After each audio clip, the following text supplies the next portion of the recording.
이제 우리 다 같이 10월 12일 두 번째 주일 예배를 하나님 앞에 드리도록 하겠습니다. 우리 다 같이 묵상 기도하시겠습니다. 여호와께 감사하고 그 이름을 불러 아뢰며 그 하는 일을 만민 중에 알게 할지어다. 그에게 노래하며 그를 찬양하며 그의 모든 기이한 일들을 말할지어다. 그의 거룩한 이름을 자랑하라. 여호와를 구하는 자들은 마음이 즐거울지로다. 여호와와 그의 능력을 구할지어다. 그의 얼굴을 항상 구할지어다. 아멘.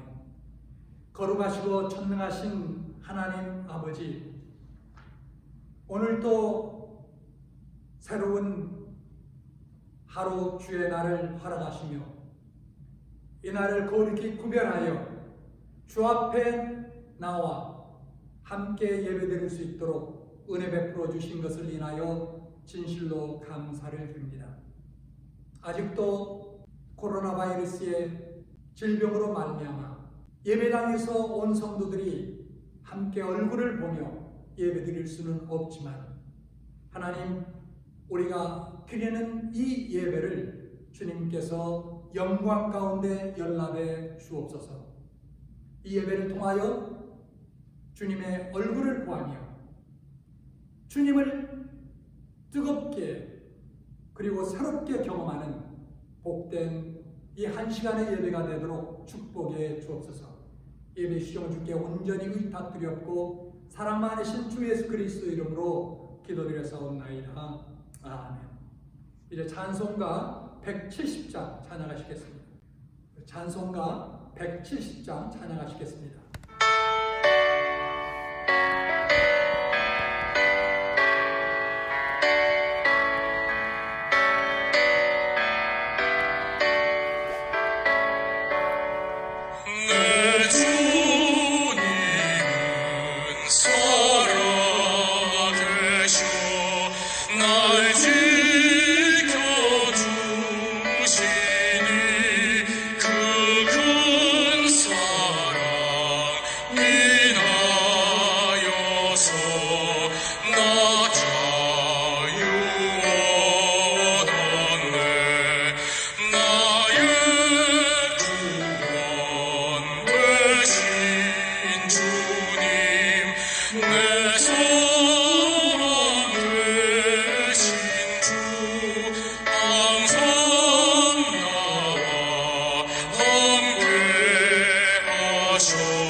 이제 우리 사도신경으로 우리의 신앙을 하나님 앞에 고백하시겠습니다.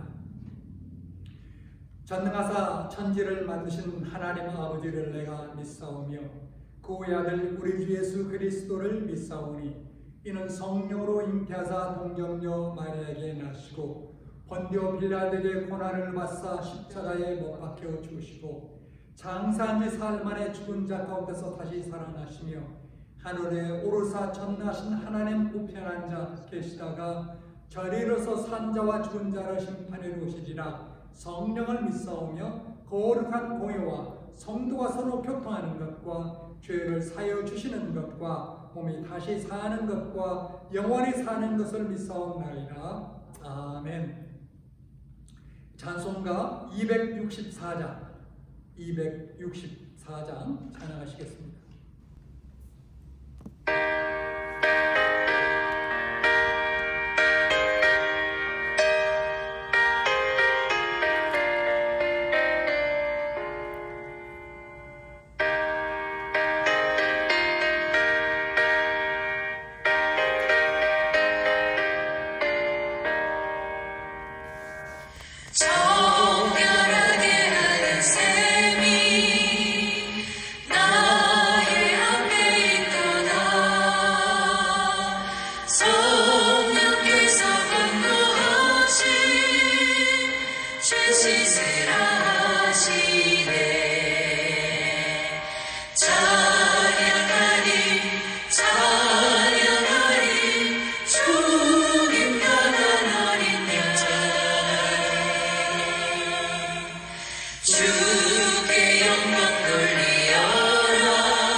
안세웅 집사님의 기도 순서입니다. 안세웅 집사님께서 보내주신 기도문을 갖고 함께 기도하도록 하겠습니다. 우주와 천지 만물을 운행하시는 하나님, 우리를 영상 예배를 통하여 이 거룩한 주일에 함께 예배를 드리게 하시니 감사드립니다. 이 시간 상한 심령으로 예배 드리오니 예수님의 공로로 하나님 앞에 서게 하옵소서. 사랑의 하나님, 주님의 십자가의 사랑으로 구원받았사오니 날마다의 삶에 주님의 뜻을 이루어가게 하시고 날마다의 삶에 주님의 영광을 드러나게 하옵소서. 주님의 교회 모든 성도들이 교회와 사회와 가정에서 사랑과 뜨거운 믿음으로 승리하는 삶을 살게 하옵시고 길이요 진리요 생명이신 주님께서 인도하시는 길을 따라 순종의 삶을 살게 하옵소서. 늘 천국을 소망하여 살기를 원합니다. 이제는 우리에게 남들이 보지 못하는 것들을 볼 수 있는 믿음의 눈을, 남들이 듣지 못하는 것들을 들을 수 있는 믿음의 귀를 주시기 원합니다. 진리의 말씀, 생명의 말씀을 듣게 하옵소서. 이제는 남들이 하기 싫어하는 일을 할 수 있는 강한 믿음을 주옵시고 남들이 가기 귀찮아하는 복음의 길을 가게 하여 주옵소서. 이제 세상은 코로나19 사태로 인하여 너무도 많이 변했습니다. 많은 사람들이 저마다 코로나 이후의 모습을 예측하며 불안해하고 있습니다. 그러나 지금까지 누구도 가보지 않은 낯선 길이기에 어떤 길이 바른 길이고 어떤 선택이 바른 선택인지 어리석은 우리로는 판단하기가 힘이 듭니다. 하나님, 우리에게 지혜를 주옵시고 나아갈 바를 밝히 보여주시기를 간구합니다. 우리의 눈에는 힘들고 어려운 상황이지만 이 일을 통해 주님께서 이루고자 하시는 선하신 계획이 있는 줄 믿습니다. 우리로 하나님의 비전을 보게 하시고 하나님의 뜻을 깨닫게 하여 주옵소서. 위기를 기회로 삼고 기회를 통하여 우리 자신을 점검해보는 자성의 시간을 삼게 하여 주옵소서. 오늘도 단에 서서 말씀을 전하시는 목사님에게 성령을 더하여 주사 능력으로 전하게 하옵시고 말씀을 듣는 우리 모두가 은혜 충만하게 하옵소서. 모든 순서를 주께서 친히 인도하셔서 감사와 찬양이 넘치는 예배가 되게 하옵시고 미처 구하지 못한 것도 주님께서 아시오니 채워주실 줄 믿사오며 거룩하신 주 예수 그리스도의 이름으로 기도드립니다. 아멘. 아멘. 오늘 광고 말씀으로 두 가지 여러분들에게 다시 한번 알려드립니다. 지난주 말씀드렸던 바와 같이 7월 한 달 동안 온라인으로서 계속하여 예배를 드리도록 그렇게 하겠습니다. 그렇게 하시고 비록 여러분들의 가정에서 드리는 예배이지만 힘을 다하여 정성을 다하여 드리는 귀한 예배가 될 수 있기를 바랍니다. 그리고 우리 두 번째로 저녁 기도 시간, 저녁 9시가 되겠죠? 이 시간을 우리 모두 기억하고 준수하여 자신과 가족과 교회와 그리고 이웃을 위하여 더욱더 기도에 힘쓰는 여러분 모두가 될 수 있기를 바랍니다. 그러므로 말미암아 기도와 더불어 말씀으로 함께하여 믿음의 많은 진보를 이룰 수 있게 되기를 간절히 부탁을 드립니다. 이제 우리 하나님 앞에 드리는 헌금이 있습니다. 같이 홍원 기도 올리도록 하겠습니다. 하나님 아버지, 오늘 또 다시 한번 주님 앞에 머리를 숙여 감사, 찬송, 영광을 돌립니다. 무엇보다도 우리를 구원해 주시고 그리고 우리가 이 땅을 살아갈 때 세상 속에서 헛되이 사는 것이 아니라 주님의 영광스러운 나라를 위하여 살 수 있도록 인도하신 것을 감사합니다. 하나님, 특별히 우리에게 건강과 또 일터와 또 필요한 직장들을 주셔서 하나님, 우리로 하여금 이렇게 귀한 소득을 얻어 하나님의 나라와 주님의 교회와 복음의 전파를 위하여 헌물을 드릴 수 있도록 축복하신 것을 감사합니다. 비록 적은 물질이지만 주님께서 받으시고 축복하셔서 우리의 믿음이 더욱더 자라게 도와주시고, 그리고 또한 우리의 일터 위에도 하나님께서 큰 축복으로 함께 하옵소서. 우리들의 자녀를 주님의 손에 의탁하오니 주님께서 저들을 믿음 가운데 굳게 세우셔서 주의 나라에 꼭 필요한 인재들로 삼아 주옵소서. 우리 주 예수 그리스도의 이름으로 감사하며 간절히 기도드렸사옵나이다. 아멘. 오늘 본문의 말씀을 같이 합독하도록 하겠습니다. 고린도전서 6장 19절, 20절 두 구절 말씀이 되겠습니다. 우리 같이 합독하겠습니다. 너희 몸은 너희가 하나님께로부터 받은 바 너희 가운데 계신 성령의 전인 줄을 알지 못하느냐?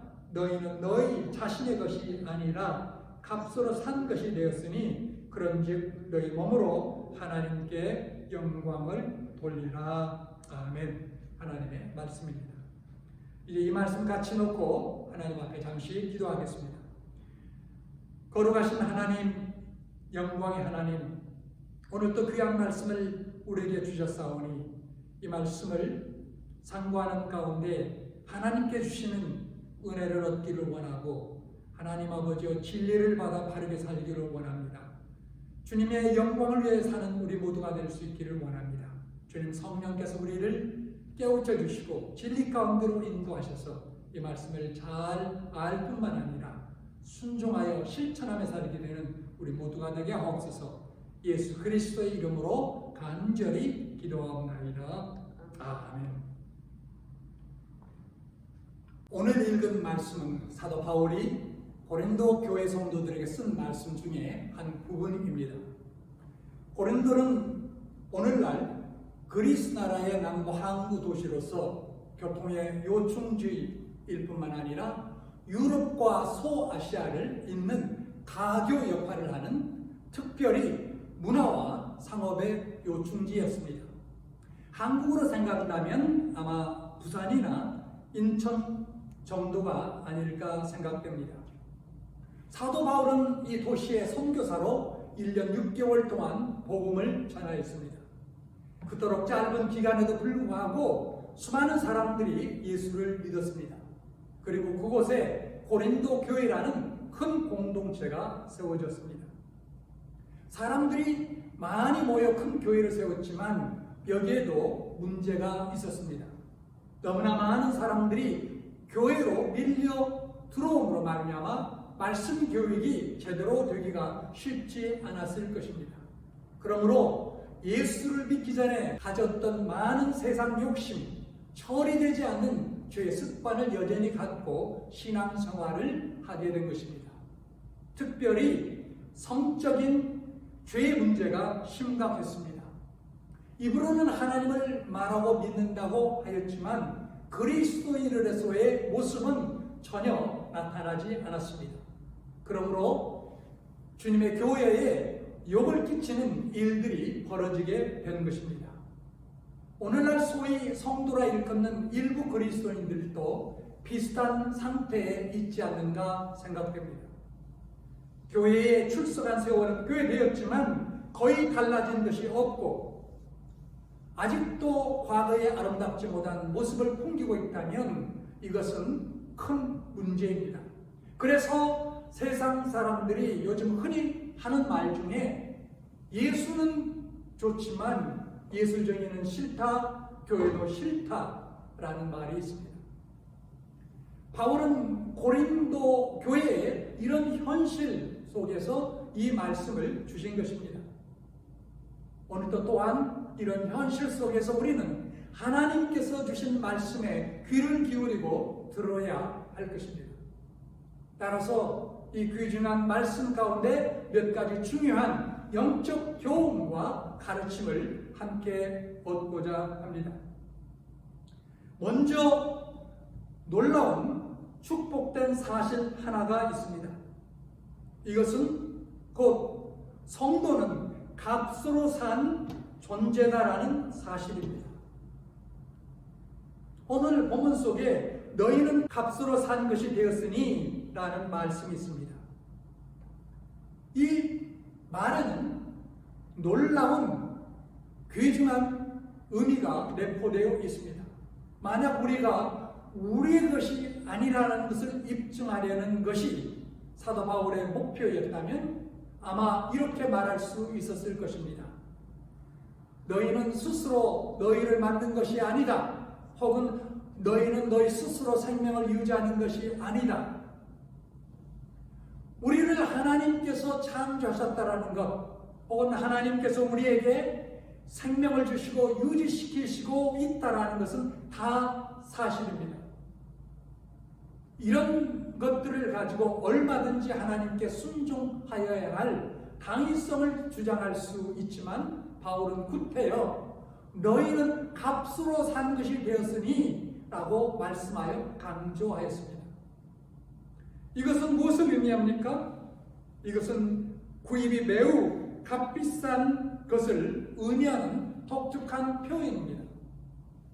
너희는 산 것이 되었으니 라는 말도 상당한 대가를 지불하였음을 의미합니다만, 그러나 여기에 다시 값으로 라는 말을 추가하였습니다. 뭔가 엄청난 천문학적인 대가를 지불하였음을 뜻하는 것입니다. 베드로 사도는 이것을 베드로전서 1장 18절 19절에서 이렇게 구체적으로 명백하게 말씀합니다. 함께 읽어보도록 하겠습니다. 너희가 알거니와 우리 조상의 유전한 망령된 행실에서 구속된 것은 금이나 은이나 금같이 없어질 것으로 한 것이 아니요 오직 흠 없고 점 없는 어린 양 같은 그리스도의 보배로운 피로 된 것이라. 우리는 이것을 쉽게 당연한 것으로 들을 수 있었는지 모릅니다. 그러나 그리스도의 피가 우리를 죽음과 지옥에서 건져주시기 위하여 흘리셨다라는 것은 모든 천사들도 기겁하게 만드는 경이로운 하나님의 사랑이었습니다. 우리가 생각할 때마다 우리를 압도하게 만들기에 충분한 것입니다. 피로 우리를 사셨다라는 것이 무엇을 의미합니까? 두 가지, 바로 고통과 죽음입니다. 피로 우리를 사시는 데는 상상을 초월하는 고통이 있었습니다. 우리가 잘 알거니와 주님의 양 팔과 다리는 못으로 박히고 옆구리에는 창으로 찔리고 머리는 가시로 엮은 멸관으로 찔림을 받았습니다. 이런 상태로 최소한 6시간 동안 십자가에 매달렸습니다. 여러분, 인간이 당하는 고통으로서 그보다 더한 고통이 있을 수 있을까요? 꿈에도 생각할 수 없습니다. 피로 사셨다라는 것은 고통뿐만 아니라 또한 죽음을 의미합니다. 주님은 죄인들을 위하여 대신 죽임을 당하심으로 우리를 위하여 저주를 받으셨습니다. 하나님의 임재가 거절되었습니다. 성부 하나님과 단절되었다라는 말입니다. 주님의 죽으심과 함께 어둠이 온 세상을 덮었습니다. 주님은 그래서 이렇게 부르짖었습니다. 나의 하나님, 나의 하나님, 어찌하여 나를 버리시나이까? 여러분, 예수라는 분이 십자가에서 그런 끔찍한 고통과 죽음을 당하시는 것이 바로 여러분을 위한 것이었다는 것을 믿습니까? 그렇다면 분명한 사실은 여러분은 값으로 사신 존재가 되었습니다. 그렇게 보면 세상에는 정말 믿어서 값으로 상받은 사람과 그렇지 못한 두 종류의 사람만이 있을 뿐입니다. 오늘 이 말씀을 듣고 계신 여러분들도 마찬가지입니다. 이 말씀을 듣고 계신 분들은 그리스도의 핏값으로 산 것이 되었든지 아니 됐든지 둘 중에 반드시 하나에 속할 것입니다. 예수님께서 그런 끔찍한 고통과 죽음을 당하신 것이 바로 여러분 자신을 위한 것이었다고 오늘 현재 믿고 계신다면 여러분은 바로 주님의 핏값으로 산 것이 되었습니다. 이것은 곧 여러분의 전생에 있어서 가장 위대하고 찬란한 사실입니다. 그러나 역으로 내가 주님의 핏값으로 산 바가 되지 않아 거듭나는 일이 없었더라면 내가 이 땅에 출생한 것이 과연 무슨 유익이 될 수 있겠습니까? 욥이 극심한 고난 속에서 고백한 것처럼 나의 난날이 멸망하였었더라면 나무를 베었다 하던 그 밤도 그러하였었더라면 하고 한탄하지 않겠습니까? 우리가 이 땅에서 아무리 재물을 쌓고 명성을 얻어 성공하였다 하더라도 그리고 백세 인생을 산다 하더라도 그야말로 일장춘몽일 수밖에 없을 것입니다. 여러분이 주님의 핏값으로 산 것이 되었다면 여러분의 인생에 일어날 모든 사건 중에 가장 위대한 사건이 될 것입니다. 여러분, 천국에 올라가 찬양할 때 무엇을 노래할까요? 내가 얼마나 부를 쌓았던 건가? 내가 얼마나 명예를 얻었었던 건가? 내가 얼마나 칭송을 받았던 건가? 여러분, 이런 것일까요? 결코 아닐 것입니다. 가장 고귀한 찬양의 주제가 있다면 요한계시록에 기록된 대로 이렇게 찬양할 것입니다.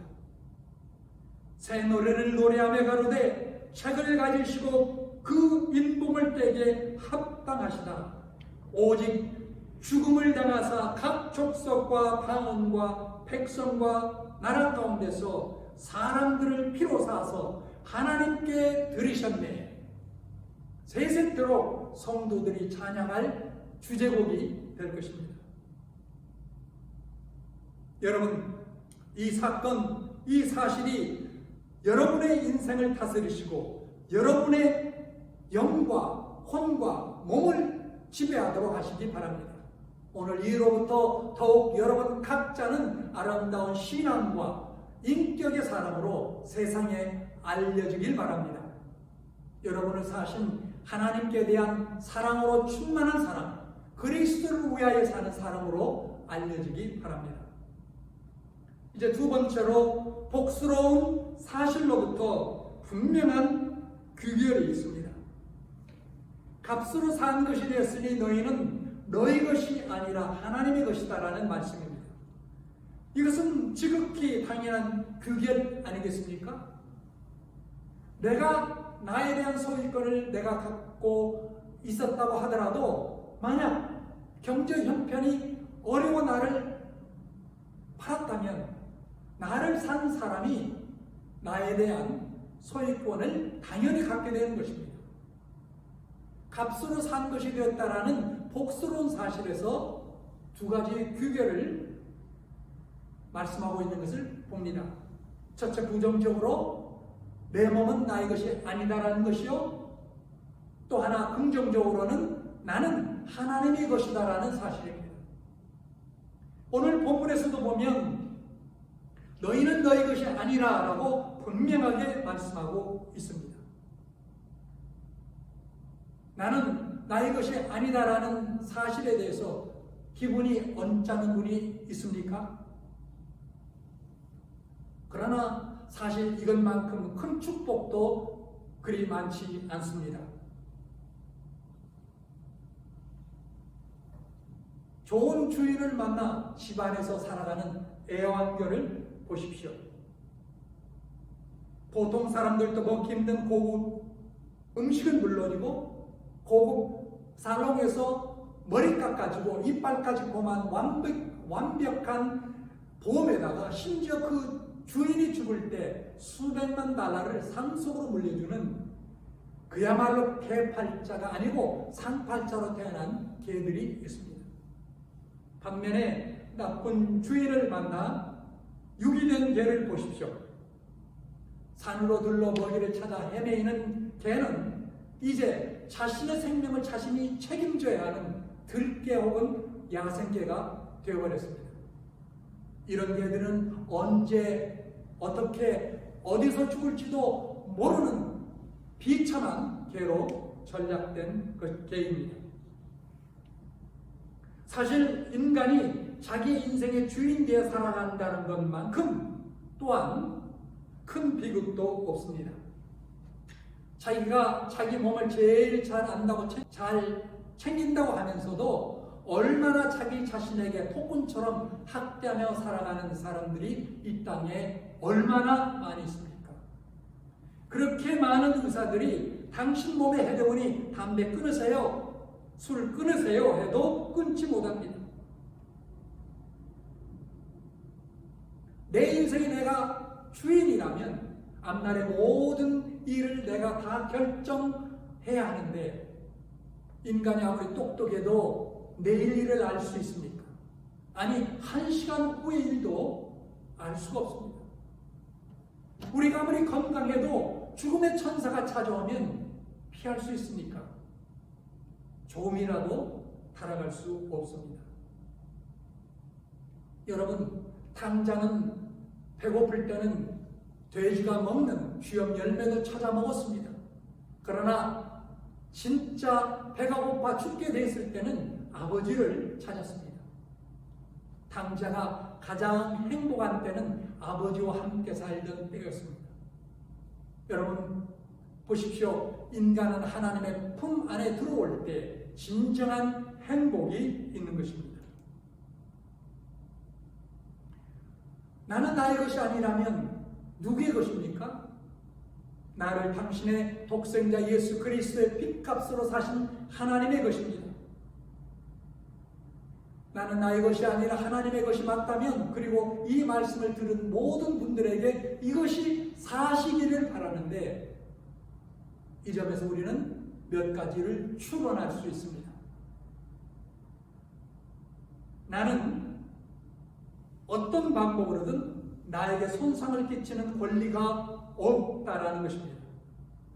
나의 몸은 나의 것이 아니기 때문에 내 몸을 더럽히는 어떤 행위의 권리를 갖고 있지 않다라는 사실을 알아야 합니다. 특별히 그리스도인으로서는 더욱 그렇습니다. 고린도전서 6장 13절 15절을 함께 읽어보겠습니다. 몸은 음란을 위하지 않고 오직 주를 위하며 주는 몸을 위하시느니라. 너희 몸이 그리스도의 지체인 줄은 알지 못하느냐? 내가 그리스도의 지체를 가지고 창기의 지체를 만들겠느냐? 결코 그럴 수 없느니라. 우리가 주님을 믿는 그리스도인이라면 나의 몸은 그리스도의 지체가 됐고, 그리스도의 지체가 된 나의 몸을 더럽히거나 해롭게 할 권리가 없고, 그렇게 해서도 안 된다라는 말씀입니다. 또 하나의 추론은 나는 나의 인생을 낭비할 권한이 없다라는 것입니다. 하나님께서 그리스도의 핏값으로 나를 사셨다면 나의 모든 것은 사실 다 하나님의 것이요, 나는 다만 하나님의 것을 맡아 관리하는 종이요 청직입니다. 그렇기 때문에 내가 가진 시간, 재능, 물질, 은사 등 나의 뜻대로 써도 안 되고 낭비해서도 안 되는 것입니다. 나의 것이라면 누구도 간섭할 수 없겠지만 나는 하나님의 것이기 때문에 내 멋대로 사용할 권리가 없다라는 것을 알아야 됩니다. 하나님께서 그리스도의 핏값으로 나를 사셨고 나의 몸이 그리스도의 지체가 되었다면 내 몸을 죄로 더럽히는 행위의 권리와 인생을 낭비할 권리가 없습니다. 하나님께서 그리스도의 핏값으로 나를 사셨고 나의 몸이 그리스도의 지체가 되었다면, 반면에 이제 축복과 특권의 하나는 또한 예수님께서 다시 오실 때에 나의 몸이 영광스럽게 부활하게 된다는 사실입니다. 예수님께서 부활하실 때 가지셨던 그 영광스럽고 썩지 아니하는 영원한 몸과 동일한 몸으로 부활한다는 것, 이것은 우리에게 얼마나 큰 기쁨이며 영광인지 모릅니다. 여러분, 혹시나 코로나 바이러스에 감염될까, 죽게 될까 걱정이 됩니까? 두려워해야 될 필요가 없는 이유가 바로 이것입니다. 지금보다도 비교할 수 없는 영광스럽고 영원한 몸으로의 부활이 있기 때문입니다. 왜 그렇게 하나님께서 우리의 몸을 위하시고 그리스도와 동일한 몸으로 부활시키십니까? 바로 당신의 독생자의 피값으로 우리를 사시고 자기의 것으로 삼으셨기 때문입니다. 이제 마지막으로 오늘 본문의 마지막 결론이 되겠습니다. 값으로 산 것이 되었으니 그런즉 너희 몸으로 하나님께 영광을 돌리라. 그러므로 내 몸으로 하나님께 영광을 돌려야 한다라는 것입니다. 하나님께 영광을 돌리되 무엇으로 영광을 돌려야 한다고 말씀합니까? 너희 몸으로 하였습니다. 다시 말하면 내 몸으로 하여야 한다라는 말씀입니다. 이것은 당시 시대와 문화를 고려할 때 매우 중요한 의미를 지닌 말씀이었습니다. 초대교회 당시 고린도 지역에 살고 있는 사람들을 포함하여 모든 헬라 사람들은 당시의 철학 때문에 인간의 육체를 천하게 여기고 있었습니다. 헬라 철학자 중에 대표적인 플라톤은 육체는 영혼의 감옥이다라고 가르쳤습니다. 그래서 몸으로 무엇을 해도 어떤 죄를 지어도 영과 혼이 거룩한 생각을 가지고 있다면 상관이 없다고 하였습니다. 그러나 여러분, 하나님은 분명하게 말씀합니다. 너의 몸으로 하나님께 영광을 돌리라. 하나님은 또한 바울 사도를 통해서 로마 성도들에게 이렇게 말씀하셨습니다. 너의 몸을 하나님이 기뻐하시는 거룩한 산 제사로 드리라. 이는 너희에 드릴 영적 예배니라. 이제 오늘 말씀을 맺고자 합니다. 아마 우리 대부분은 과거로부터 마귀를 위하여 이리 왔을 것입니다. 그러나 이제 하나님에게 속한 것이 되었기 때문에 하나님의 영광을 위하여 일하는 몸이 되어야 합니다.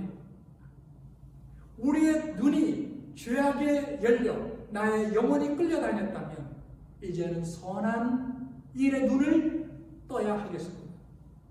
우리의 귀가 비루한 세상 노래소리와 세상 논리의 주파수를 가지고 살았다면 이제는 하나님을 찬양하는 노래, 하나님의 말씀을 듣는 일에 힘써야 할 것입니다. 우리의 입이 원망과 불평과 비판의 입으로 사용됐다면 이제는 하나님을 찬양하고 감사하며 이웃을 칭찬하고 격려하며 위로하는 일에 사용하여야 하겠습니다. 과거에는 우리의 발과 손이 게을러서 하나님의 집에 나와 제대로 봉사도 못하고 예배도 드리지 못하였다면 열심을 품고 나와 봉사하며 예배에 동참하기 위하여 기도하고 힘써야 할 것입니다. 그를 위해서 하루속히 코로나 바이러스를 해결할 수 있는 지혜와 능력을 하나님께서 주시도록 더욱 기도해야 되겠습니다. 여러분의 모든 지체 하나하나가 다 하나님께 영광을 돌릴 수 있는 너무나 귀한 도구들입니다. 마음으로만, 생각으로만, 영으로만 하나님을 생각한다, 하나님을 믿는다고 영광을 돌리고 있다고 말하지 마십시오. 여러분의 몸이 움직이지 않는 이상 마음과 생각과 영에 있는 것은 아무것도 아닙니다. 여러분의 몸이 움직일 때 진정 하나님께 영광을 돌리게 되는 이 이치를 믿고 진심으로 헌신할 수 있기를 간절히 축원합니다. 우리 같이 기도하겠습니다. 사랑과 은혜가 풍성하신 하나님 아버지, 오늘도 하나님께서 주신 귀한 말씀을 함께 상고하며 또 그 말씀을 우리의 마음속에 받고자 합니다. 하나님, 우리를 죄로 말미암는 심판과 멸망과 지옥에서 구원하시되 하나님의 하나밖에 없는 독생자 예수 그리스도의 그 보배로운 피로 우리를 구속하시고 또한 하나님의 것으로 우리를 삼아 주셨습니다. 하나님 아버지, 오늘 이 말씀을 듣는 우리의 온 성도들과 또 모든 분들이 이 사실을 바로 깨닫고 믿고 그런 가운데 하나님에 속한 귀한 자녀들 되게 도와 주옵소서. 이제 하나님에 속한 그리스도의 지체로서 하나님의 영광을 위하여 더욱더 힘써 살아가는 우리 모두가 되게 도와 주옵소서. 예수 그리스도의 이름으로 간절히 기도드렸사옵나이다. 아멘. 이제 우리 다 같이 마지막 찬송가 269장 찬양하시겠습니다.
나 믿노라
이제는 우리 주 예수 그리스도의 은혜와 하나님 아버지의 무한하시고 극진하신 사랑과 성령님의 교통교제의 인도 보하심이 예수 그리스도의 그 보배로운 피로 말미암아 사신 바 되었고 하나님께 속한 자가 되어서 이제는 우리의 몸의 모든 지체들을 가지고 하나님 앞에 더욱더 큰 영광 돌리기를 원하는 모든 믿음의 권속들과 우리 사랑하는 자녀들 위해 지금으로부터 영원토록 함께 하시기를 주님의 이름으로 간절히 축원하옵나이다.